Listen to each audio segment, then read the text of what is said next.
Mi nombre es Aaron Castillo Navarro, tutor del curso Psicología de la Administración Educativa. Esta es nuestra videotutoría número 1.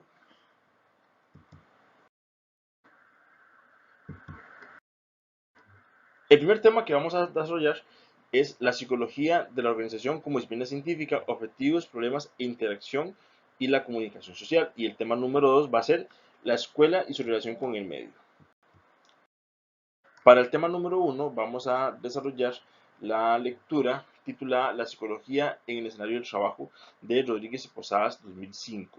Ok, dice la filmina que tenemos en pantalla que el ser humano desde sus inicios ha dispuesto los medios necesarios para transformar el entorno y así lograr la satisfacción de sus necesidades, siendo el trabajo en grupo la mejor forma de lograrlo. ¿Qué nos quiere decir esto? Que el ser humano en sus inicios pasó de ser solitario, que andaba pues deambulando, y empezó a conformar organizaciones muy rudimentarias, bastante arcaicas, podríamos decirlo así, pero que fueron los medios por los cuales él pudo ir logrando cumplir objetivos. Recordemos que el ser humano tiene una conducta gregaria, entonces siempre va a buscar estar en grupos.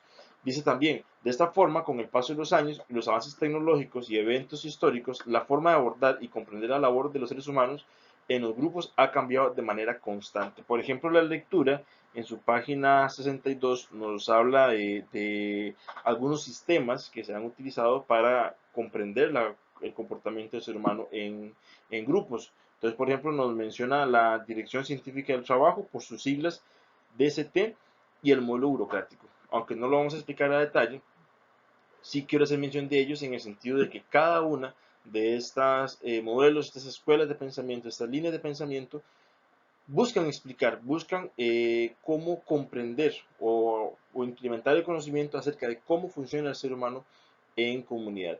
Y nos dice la tercera idea de la diapositiva. Cada corriente de pensamiento ha tenido su forma particular de comprender las relaciones del ser humano en los contextos laborales.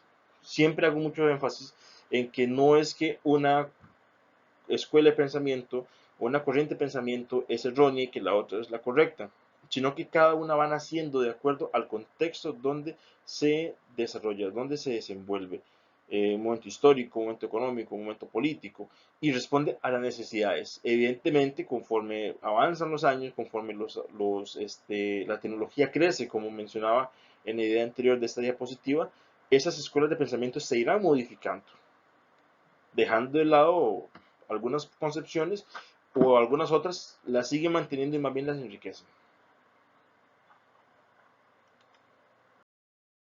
Dice también, y quise mencionar esta, la Escuela de los Recursos Humanos, son una de las tantas escuelas que fue surgiendo, propuso la variable de la satisfacción de los miembros de la organización, suponiendo una clara relación entre esto y la productividad. Dice la lectura también que, aunque no logró demostrar que efectivamente había una relación estrecha entre la satisfacción y la productividad, porque hay otro montón de elementos que median entre ellos, su principal aporte es que pone de relieve las dimensiones sociales y humanas en las organizaciones. Antes de esto, de pronto era como el hombre máquina, ¿no? El hombre que nada más producía y no importaba si había un cumplimiento de satisfacciones, necesidades, intereses personales, es únicamente produzca y punto. Esta escuela de los recursos humanos nos da ese valor, ese gran aporte que es poner de relieve esas dimensiones. Dice también, el modelo cooperativo de Barnett propone la importancia del ajuste entre los objetivos de la organización y la satisfacción de las necesidades de la persona. Y ya aquí empezamos a ver que hay un cambio de pensamiento más profundo en el sentido de que ya no es solamente un ser humano que produce, y como le damos un sueldo, un salario X, pues que con eso se sienta más que gratificado, ¿no? Hay otro montón de aspectos, aparte de los monetarios, que son importantes en la vida de la persona y que las organizaciones como tales deberían eh, tener en consideración. Asimismo, con el paso de los años, diversas posturas con respecto a la psicología en las organizaciones se fueron dando. Algunos temas de estudio fueron, por ejemplo, el aprendizaje, cómo aprende una persona cuando está en un contexto laboral. Aprendemos los que estamos, por ejemplo, en un contexto universitario, hay todo un montón de estudios respecto a esto. Pero, ¿cómo aprende alguien que está en un contexto laboral? ¿Cómo aprende a un procedimiento? ¿Cómo aprende a operar una maquinaria? ¿Cómo aprende a seguir X instrucciones? ¿Cómo se aprende un reglamento? En fin, ese montón de elementos que determinan cómo una persona aprende en su contexto laboral. Ajusta las condiciones físicas, economía de movimientos, la fatiga. En fin, son temas que empiezan a ser estudiados. Incluso a lo largo de la lectura, si vemos, son temas de recurrente estudio. Nada más que de pronto siempre es en los momentos históricos y culturales que imperen el momento.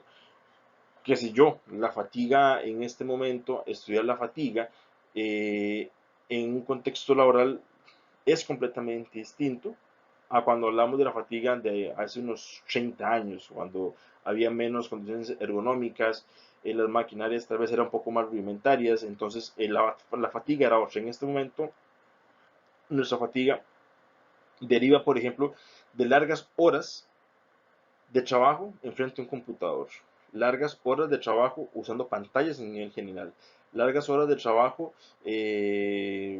haciendo tal vez el home office o el teletrabajo como le decimos acá. En fin, ya la fatiga va a ir cambiando. Siempre la misma fatiga como la siente la persona, eso es un hecho, pero lo que lo genera va a ir modificándose y como conforme se va modificando, perdón, necesitamos ir modificando la forma en la que la comprendemos. La economía de movimientos, las condiciones físicas, en fin, son temas que, si bien es cierto, a nivel de experiencia pueden ser los mismos para la persona, porque al final de cuentas el cuerpo humano pues no ha cambiado. Eh, sí, lo que lo genera, lo que lo provoca, ha ido cambiando con el paso de los años y por eso requiere otros tipos de estudios. Eh, Seguimos con el tema. Dice, los psicólogos tuvieron un papel importante en la Primera Guerra Mundial, en donde aplicaban test para la selección y ubicación de soldados en lugares idóneos. Posterior a la guerra, continuaron con sus trabajos en la industria. Y es que la lectura nos cuenta, nos dice que durante la Primera Guerra Mundial, los psicólogos obtuvieron un papel muy importante en lo que era la clasificación de los soldados, ¿verdad? A quién ponemos enfrente, a quién ponemos en una parte más estratégica, dónde los vamos ubicando de acuerdo a sus características, sus capacidades y demás. Posterior a eso, pues ya como nos dice la misma lectura y lo enfatiza la idea de la diapositiva, pasamos a seguir aplicando esos test, los que somos psicólogos, los que lo hicieron en ese momento, ya en la parte industrial. Dice la segunda idea de la diapositiva, la incursión de la psicología en el trabajo fue por la emergencia del contexto. Elementos como la productividad, el rendimiento y la permanencia fueron temas medulares. Y es que, seamos tal vez un poco retrospectivos, ¿no? Las guerras siempre han generado grandes caos en la humanidad en general. eh, y posterior a ella, pues hay todo un momento caótico de reorganización. Entonces, de pronto, estos psicólogos tenían que trabajar en esos temas, como nos dice, la productividad, el rendimiento y la permanencia, entre otros temas que ellos tenían que abordar. Luego, la Segunda Guerra Mundial, indica también la lectura, surgieron otros temas de estudio, tales como la evaluación del trabajo, la fatiga, otra vez tenemos la fatiga por ahí, la eficiencia, la satisfacción, entre otros. Cierta vez, cuando estaba estudiando en una carrera, eh, nos decía un profesor que para bien o para mal, las guerras le han dado muchos aportes a la humanidad, lamentablemente.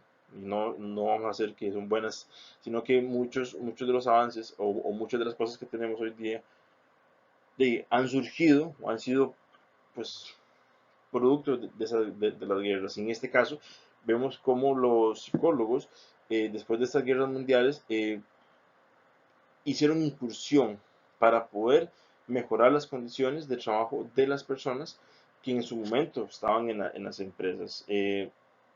Tal vez siempre hubo una línea de pensamiento más de como el hombre máquina, que el hombre que producía, pero a partir de esos trabajos pioneros es donde empezamos ya a ir mejorando paulatinamente las condiciones de trabajo de las personas que están en los distintos puestos.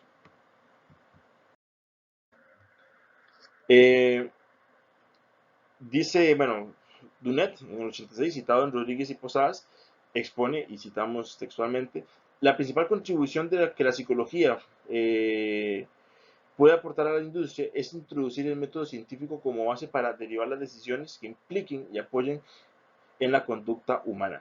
Esto es bastante particular porque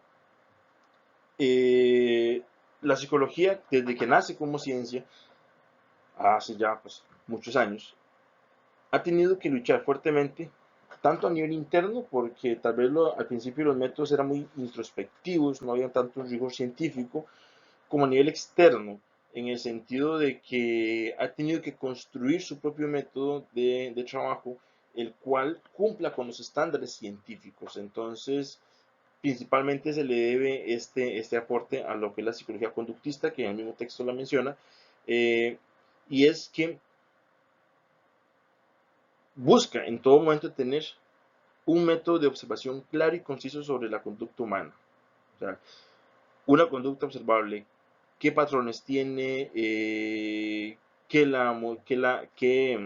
parámetros surgen de ella, cómo podemos incrementarla, cómo podemos más bien modificarla o eliminarla si fuera el caso que es perjudicial para el organismo.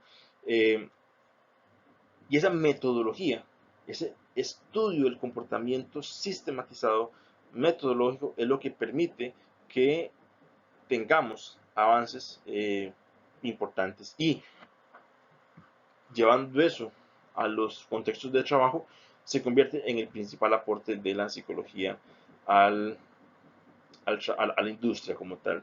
Y en este sentido abordamos la psicología desde sus puntos más, desde sus conductas más simples a las conductas más complejas, cómo todas esas conductas se pueden ir observando, cómo todas esas conductas las podemos ir estudiando y eventualmente modificando si fuera el caso, potenciándolas, reforzándolas y demás.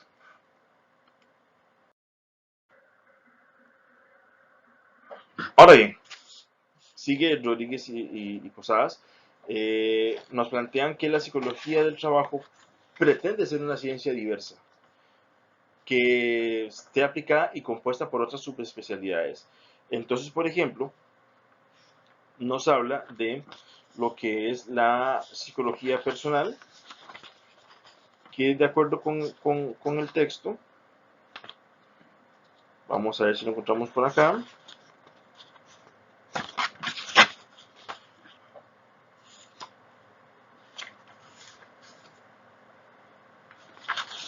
Listo, disculpen ahí la atraso.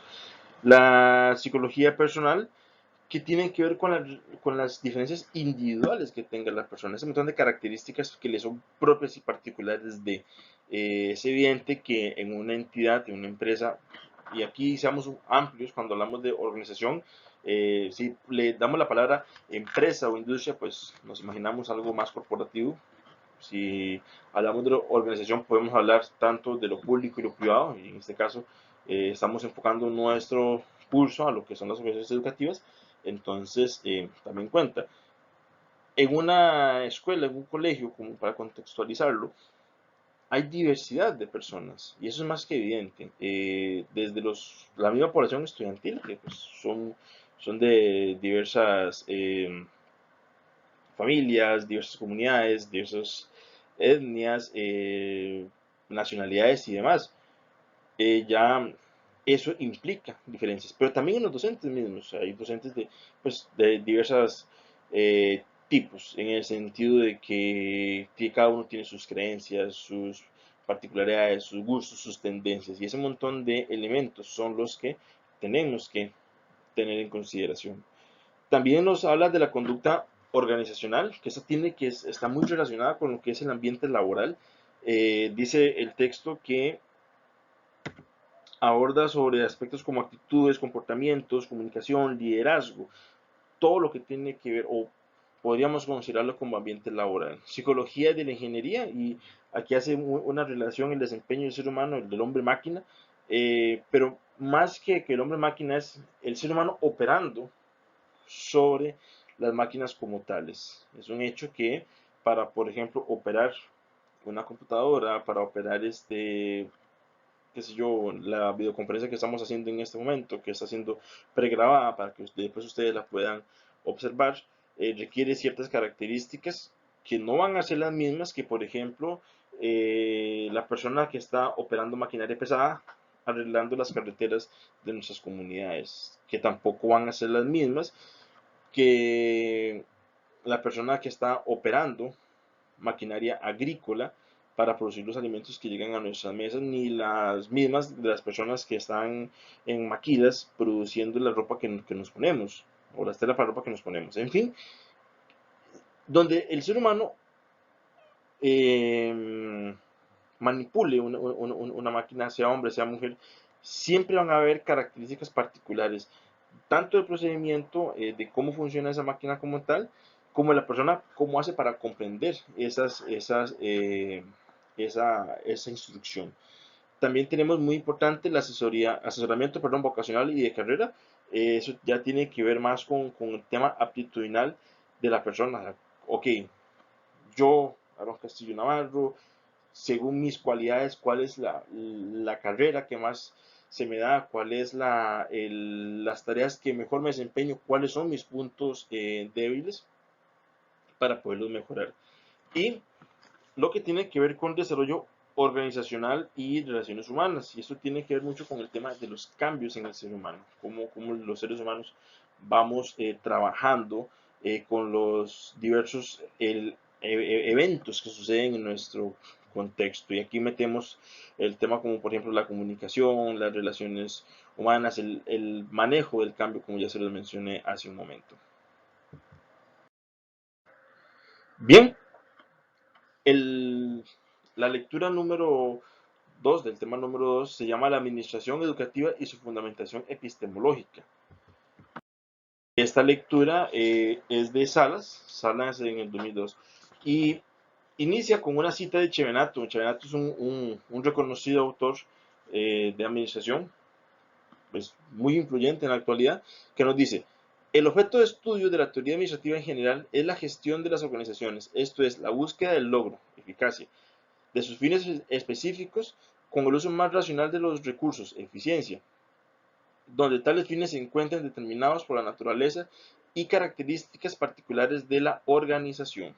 Y pues ahí vemos la cita de Salas en el 2002.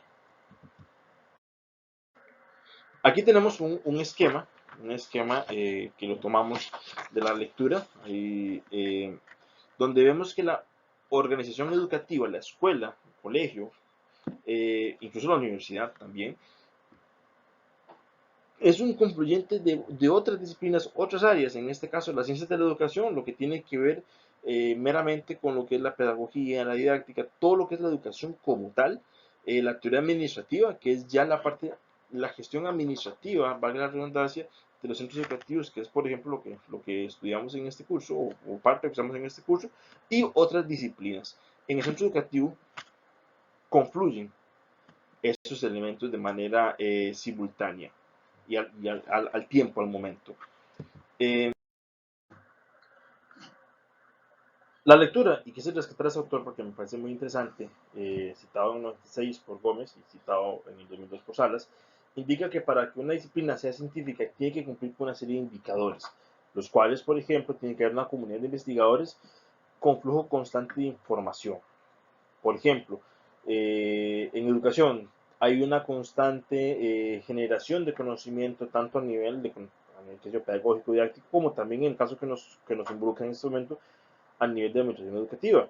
Las concepciones que usamos hoy día no son las mismas, por ejemplo, de hace unos 20, 30 años, o no deberían ser las mismas. Debería haber unas nuevas concepciones, nuevos conceptos, nuevas formas de comprender las cosas.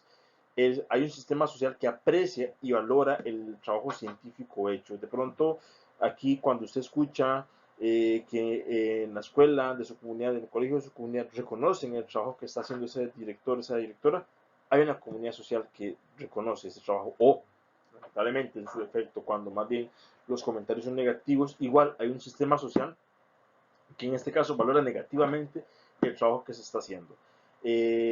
Los objetos de estudio son reales, los problemas que afectan a las escuelas, los retos que tenemos que cumplir, las tareas que tenemos que hacer son reales, no son irreales, no son inventadas, obedecen a una serie de elementos.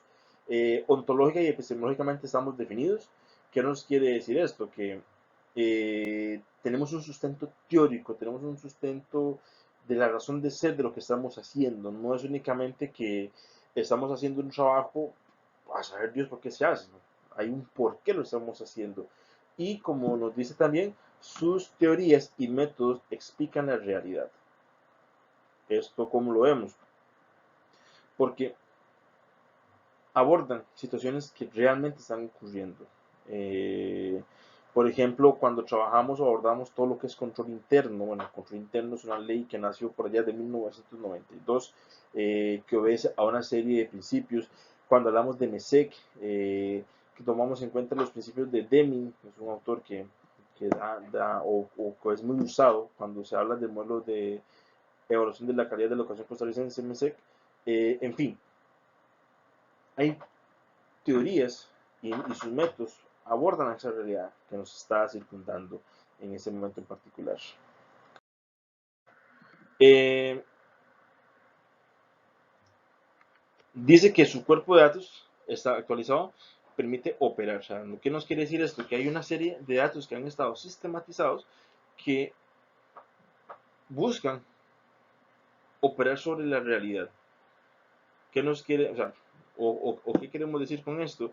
Que no es un trabajo fantasioso, a veces tal vez teórico, tal vez de papel, pero que se puede llevar a un contexto real. Esa es la parte más importante.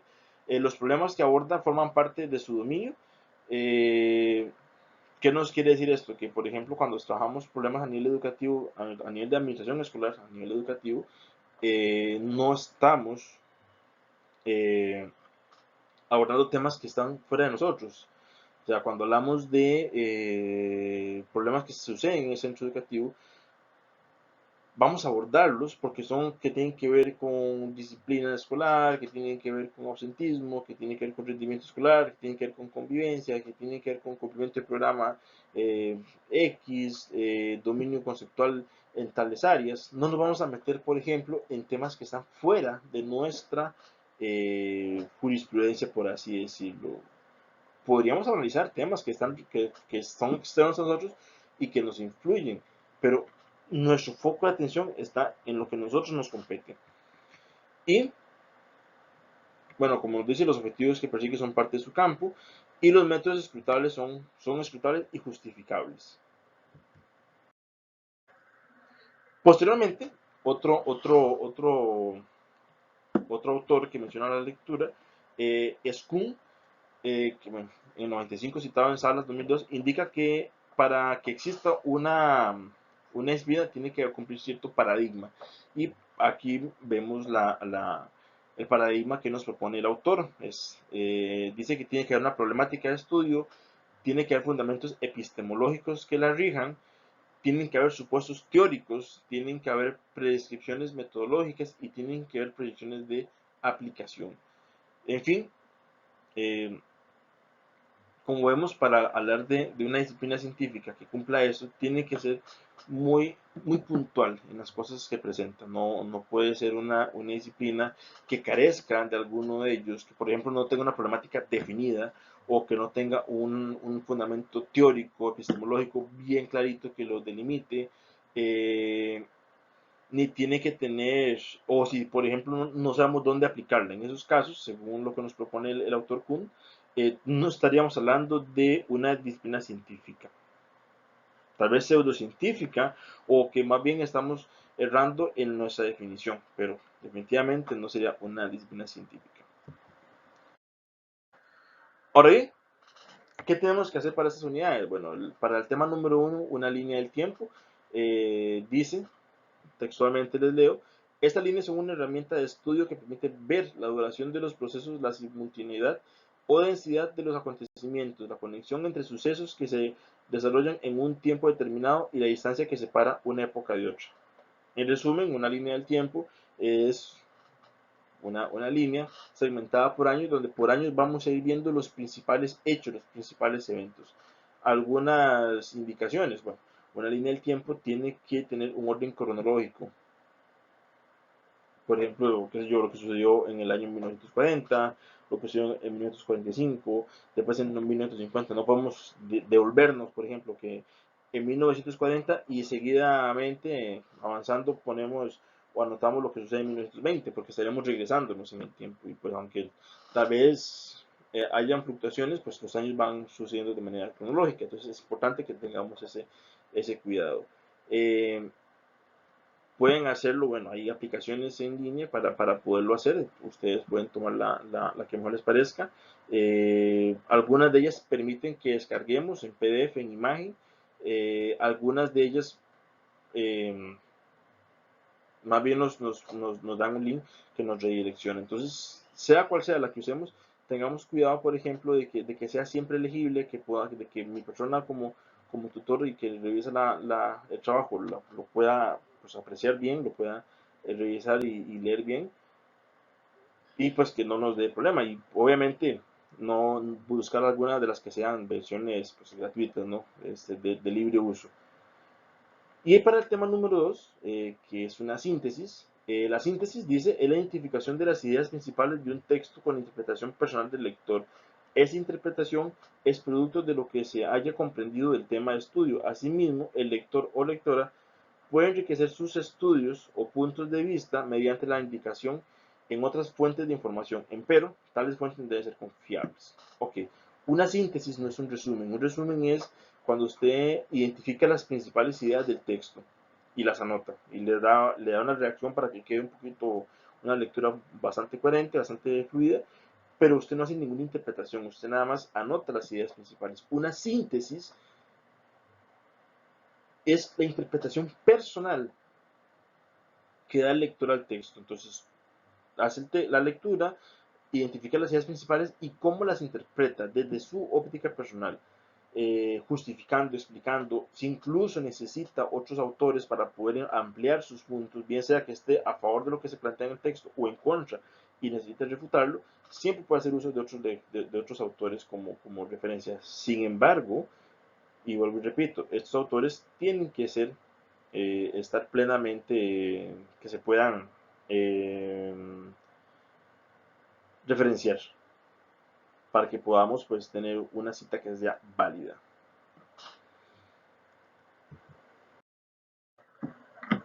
Y bien, jóvenes, esta ha sido nuestra videotutoría. Espero que los temas que hemos abordado hayan quedado claros, hayan sido de su agrado.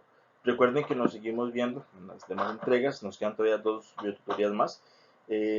Sigamos haciendo uso de los medios oficiales de comunicación. Cuando tengan alguna duda sobre algún tema de estudio, algún asunto de las indicaciones que se les han dado para los trabajos, mediante el foro de dudas, y cuando necesiten consultar algún aspecto de la